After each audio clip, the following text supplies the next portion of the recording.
Hello everyone. आज हम देखने वाले हैं क्लास 12th के बायोलॉजी चैप्टर 2 पुष्पीय पादपों में लैंगिक जनन का ऑब्जेक्टिव सीरीज 1। तो आइए हम आज के क्वेश्चन पे चलते हैं। हमारा आज का क्वेश्चन है कि हवा के द्वारा परागित होने वाले फूलों को क्या कहते हैं। तो ऑप्शन दिया है कीट परागित, बी में दिया है वायु परागित, सी में दिया है हवा परागित और डी में दिया है निम्न में से कोई नहीं। तो इसका राइट आंसर हो जाएगा वायु परागित कहते हैं। देखते हैं हमारा नेक्स्ट क्वेश्चन क्या है। हमारा नेक्स्ट क्वेश्चन कह रहा है कि अनुन्मील्य पुष्प निश्चित रूप से होते हैं। अनुन्मील्य पुष्प निश्चित रूप से होते हैं। तो ऑप्शन दिया है स्वपरागित, बी में दिया है परपरागित, सी में दिया है ए एवं बी दोनों और डी में दिया है इनमें से कोई नहीं। तो हमारा इसका राइट आंसर हो जाएगा स्वपरागित होता है। अनुन्मील्य पुष्प स्वपरागित होते हैं। देखते हैं नेक्स्ट क्वेश्चन क्या है। और नेक्स्ट क्वेश्चन कह रहा है कि एंडोमोफिलस पुष्पों में परागकण का माध्यम क्या होता है। एंडोमोफिलस पुष्पों में परागकण का माध्यम क्या होता है। तो ऑप्शन दिया है चींटी, बी में दिया है कीट, सी में दिया है पक्षी, डी में दिया है हवा। तो हमारा इसका राइट आंसर हो जाएगा बी यानी कि कीट हो जाएगा, जो कि एंडोमोफिली पुष्पों में परागकण का माध्यम बनता है। देखते हैं हमारा नेक्स्ट क्वेश्चन क्या है। हमारा नेक्स्ट क्वेश्चन कह रहे हैं कि नारियल में तरल एवं गुद्देदार पदार्थ होते हैं। नारियल में तरल एवं गुद्देदार पदार्थ को क्या कहते हैं। तो ऑप्शन दिया है भ्रूण, बी में दिया है अंतःभित्ति दाना, सी में दिया है भ्रूणपोष और डी में दिया है नन ऑफ दिस। तो हमारा इसका राइट आंसर क्या हो जाएगा भ्रूणपोष होता है, जिसे हम क्या कहते हैं नारियल में तरल एवं दानेदार पदार्थ कौन होते हैं। तो तरल एवं दानेदार पदार्थ होते हैं भ्रूणपोष।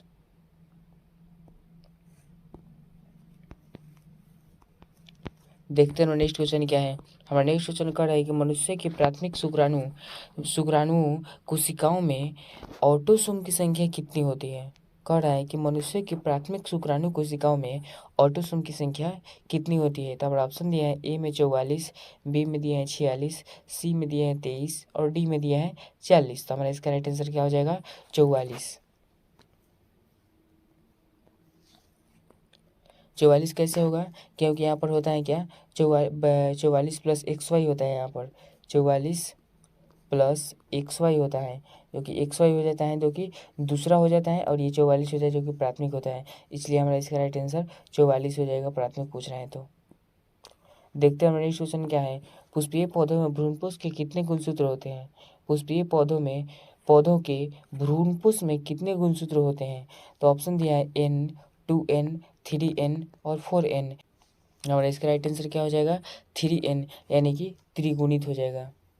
और यहाँ पर पूछता है भ्रूणकोश यानी पुष्पीय पौधों में भ्रूणकोश में कितने गुणसूत्र की संख्या होती है। तो हमारा 2N हो जाता है, मगर यहाँ पर भ्रूणपोष पूछा है इसलिए हमारा 3N होगा। देखते हैं नेक्स्ट क्वेश्चन क्या है।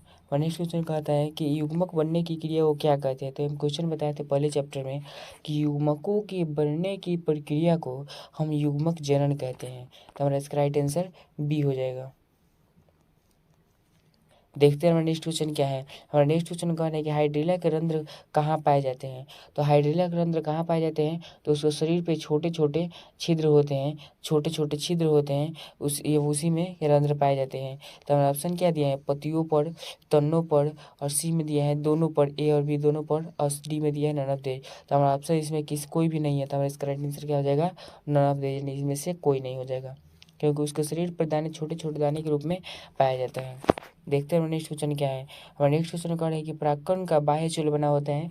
जो परागकण होता है उसके बाह्य चूल किस पदार्थ का बना होता है। तो हमारा ऑप्शन दिया है पेक्टोसेलुलोज, बी में दिया है लिग्नोसेलुलोज, सी में दिया है स्पोरोपोलिन और डी में दिया है परागकीट।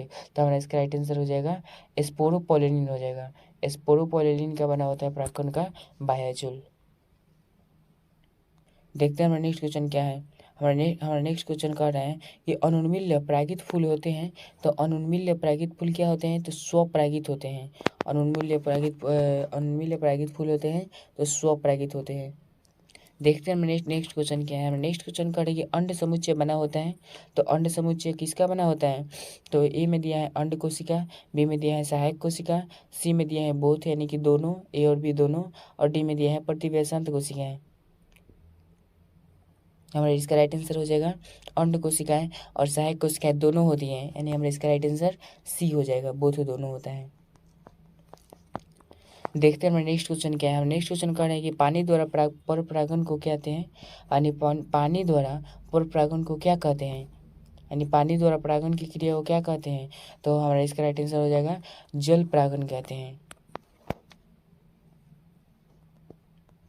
देखते हैं हमारा नेक्स्ट क्वेश्चन क्या है। हमारा नेक्स्ट क्वेश्चन कह रहे हैं कि काइज़मा किस अवस्था में बनता है, काइज़मा किस अवस्था में बनता है। तो हमारा ऑप्शन दिया है समसूत्री कोशिका विभाजन, बी में दिया है एमाइटोसिस कोशिका विभाजन, सी में दिया है अर्धसूत्री कोशिका विभाजन, डी में दिया है नन ऑफ दिस। तो हमारा इसका राइट आंसर क्या हो जाएगा अर्धसूत्री कोशिका विभाजन, यानी मियोसिस में बनता है ये।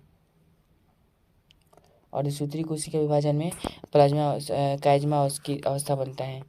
देखते हैं हमारा नेक्स्ट क्वेश्चन क्या है। हमारा नेक्स्ट क्वेश्चन क्या है कि निम्नलिखित में कौन सा परागन के वर्तिकाग्र पर शुरू में परागन में परागन में मन करता है। तो हमारा ऑप्शन दिया है पी यानी कि पोटेशियम, बी में दिया है कैल्शियम आयन, सी में दिया है हमारा MO और डी में दिया है क्लोरीन। तो हमारा इसका राइट आंसर क्या हो जाएगा, तो कैल्शियम आयन हो जाएगा। देखते हैं हमारा नेक्स्ट क्वेश्चन क्या है। हम नेक्स्ट क्वेश्चन कर रहे हैं कि परागकण में मौजूद ऑक्सीन किसकी वृद्धि में मदद करता है। परागकण में मौजूद ऑक्सीन किसकी वृद्धि में मदद करता है। तो हमारा ऑप्शन दिया है परागनली एवं अंडाशय में, फिर दिया है सिर्फ परागनली में, सी में दिया है सिर्फ अंडाशय में और डी में दिया है नर युग्मक। तो हमारा इसका राइट आंसर हो जाएगा परागनली एवं अंडाशय दोनों में ये वृद्धि करने में मदद करता है। हमारा इसका राइट आंसर ए हो जाएगा।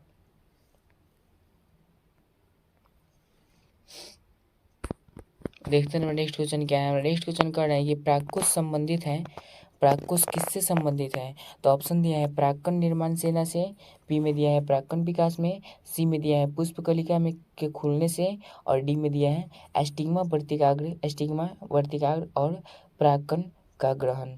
तो हमारा इसका राइट आंसर क्या हो जाएगा, पुष्पकलिका के खुलने से प्राककोश संबंधित होता है। हमारा इसका राइट आंसर सी हो जाएगा। देखते हैं हमारा नेक्स्ट क्वेश्चन क्या है। हमारा नेक्स्ट क्वेश्चन कर रहे हैं कि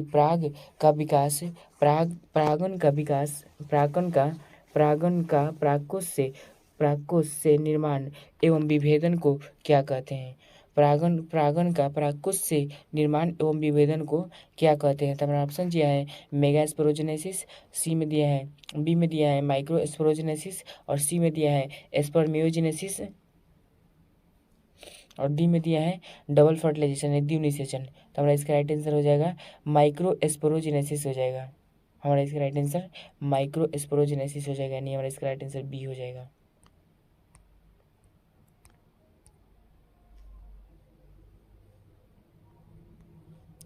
देखते हैं हमारा नेक्स्ट क्वेश्चन क्या है। हमारा नेक्स्ट क्वेश्चन कर रहा है कि डिथेकॉस परागकोश में होता है, किसी डिथेकॉस परागकोश में होता है। तो ऑप्शन दिया है 4 माइक्रोस्पोरेंजिया, बी में दिया है 3 माइक्रोस्पोरेंजिया, सी में दिया है 2 माइक्रोस्पोरेंजिया और डी में दिया है 1 माइक्रोस्पोरेंजिया।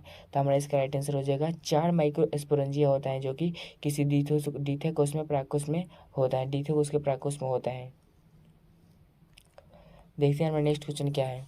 हम नेक्स्ट क्वेश्चन करेंगे किसमें परागकोश में अर्धसूत्री विभाजन होता है, किसमें परागकोश में अर्धसूत्री विभाजन होता है। तो हमारा ऑप्शन दिया है क्या, तो एंडोथीसियम कोशिका में, बी में दिया है परागकण में, सी में दिया है टैपेटल कोशिकाओं में और डी में दिया है स्पोर मातृ कोशिकाओं में। तो हमारा इसका राइट आंसर क्या हो जाएगा, तो टैपेटल कोशिकाओं में हो जाएगा। हमारा इसका राइट आंसर स्पोर मातृ कोशिकाओं में हो जाएगा, नहीं टैपेटल नहीं होगा, हमारा इसका स्पोर मातृ कोशिकाओं में हो जाएगा। देखते हैं हमारा नेक्स्ट क्वेश्चन क्या है। और नेक्स्ट क्वेश्चन कर रहे हैं कि किसमें परागकण का निर्माण होता है, किसमें परागकण का निर्माण होता है। तो ऑप्शन दिया है परागकोश एवं वर्तिकाग्र, बी में दिया है तंतु, सी में दिया है तंतु और डी में दिया है पोलन सेक। पोलन सेक का मतलब होता है परागकण, ठीक है। तो हमारा ऑप्शन हो जाएगा इसका डी, यानी कि पोलन सेक हो जाएगा। देखते हैं हमारा नेक्स्ट क्वेश्चन क्या है। हमारा नेक्स्ट क्वेश्चन कर रहे हैं कि परागकण होता है, परागकण क्या होता है। तो ऑप्शन दिया है अगुणित, बी में दिया है द्विगुणित, सी में दिया है त्रिगुणित और डी में दिया है चतुर्गुणित। तो हमारा इसका राइट आंसर क्या हो जाएगा, परागकण अगुणित होता है। देखते हैं हमारा नेक्स्ट क्वेश्चन क्या है। हमारा नेक्स्ट क्वेश्चन कह रहा है कि पुष्पीय पौधों में लैंगिक जनन की खोज की थी, पुष्पीय पौधों में लैंगिक जनन की खोज की थी किसने। तो ऑप्शन दिया है कामेराडिन्स, बी में दिया है नवासियन, और सी में दिया है स्टार्स बर्गर, और डी में दिया है महेश्वरी। तो हमारा इसका राइट आंसर क्या हो जाएगा? तो कैमराडिन्स होता है जो कि पुष्पी पौधों में लैंगिक जनन की खोज किए थे। और डबल फर्टिलाइजेशन का खोज किसने किया था? तो नवासियन ने किया था। देखते हैं नेक्स्ट क्वेश्चन क्या है। और नेक्स्ट क्वेश्चन कर रहे हैं कि टैपेटम का कार्य क्या होता है? तो टैपेटम का कार्य होता है कि जो प्राकोस होता है ना, उसको सुरक्षा प्रदान करना, या फिर पोषण प्रदान करना, या फिर श्वसन श्वसन होता है, या फिर उपरोक्त सभी। तो हमारा इसका राइट आंसर क्या हो जाएगा? तो पोषण प्रदान करना होता है। टैपेटम का कार्य क्या होता है? तो पोषण प्रदान करना। हमारा इसका राइट आंसर बी हो जाएगा। देखते हैं हमारा नेक्स्ट क्वेश्चन क्या है। हमारा नेक्स्ट क्वेश्चन कहना है कि अगुणित कोशिका के संयोजन की प्रक्रिया होती है। अगुणित कोशिका के संयोजन की प्रक्रिया होती है। तो ऑप्शन दिया है कोसा चक्र, बी में दिया है अरिसूत्री विभाजन, सी में दिया है सूत्री विभाजन, और डी में दिया है सैनगेमी। तो हमारा इसका राइट आंसर क्या हो जाएगा? तो अर्धसूत्री विभाजन होता है, यानी अगुणित कोशिकाओं के संयोजन की प्रक्रिया होती है तो अर्धसूत्री विभाजन होता है। देखते हैं नेक्स्ट क्वेश्चन क्या है। हम नेक्स्ट क्वेश्चन कर रहे हैं कि किस फल का बीज चूल खाया जाता है। तो हम इस क्वेश्चन को बताए थे पहले चैप्टर में कि किस फल का बीज चूल खाया जाता है। तो जायफल, लीची, शरीफा और ऑलिव दे। तो इसमें ऑलिव दे हो जाएगा, यानी जिसमें हम सबका यानी बीज चूल खाते हैं, बीजों को ढके रहते हैं जो, उसे हम खाते हैं। देखते हैं नेक्स्ट क्वेश्चन क्या है। और नेक्स्ट क्वेश्चन कर रहे हैं कि इनमें से कौन कीटभक्षी पौधा है? निम्न में से कौन कीटभक्षी पौधा है? तो हमारा ऑप्शन दिया है ड्रोसेरा, निपेंथिस, सी में दिया है ए और बी दोनों, और डी में दिया है हाइड्रिला। तो हमारा इसका राइट आंसर क्या हो जाएगा? तो ड्रोसेरा और निपेंथिस हमारा इसका राइट आंसर दोनों हो जाएगा। देखते हैं नेक्स्ट क्वेश्चन क्या है। हमारा नेक्स्ट क्वेश्चन कह रहा है कि दोहरा निषेचन में भाग लेने वाले कल केंद्रक की संख्या होती है। दोहरा निषेचन में भाग लेने वाले कल केंद्रक की संख्या क्या होती है?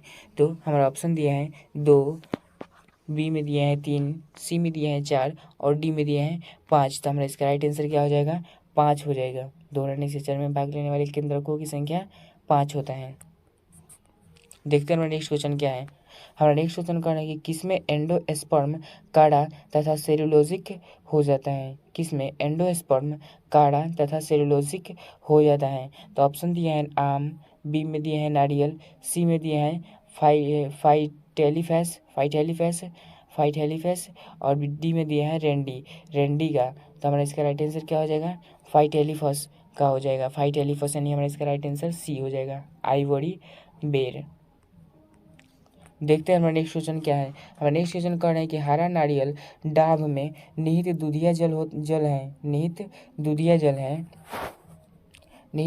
है। तो हमारा ऑप्शन दिया है तो लिक्विड चैलेजा, बी में दिया है लिक्विड सेलुलोज, सी में दिया है degenerated liquid free nuclear endosperm, D में दिया है लिक्विड फीमेल गैमेटोफाइट। हमारा इसका राइट आंसर क्या हो जाएगा?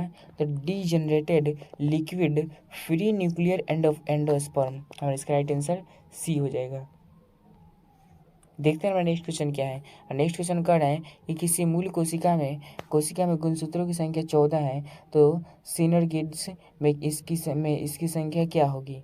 सिनर्गिड्स में इसकी संख्या क्या होगी? तो 14 है, तो इसके तो सिंपल है कि इसके आधा हो जाएगा क्या? 7। तो हमारा इसका राइट आंसर सी हो जाएगा। तो आज के लिए इतना ही, फिर कल मिलते हैं नेक्स्ट वीडियो में।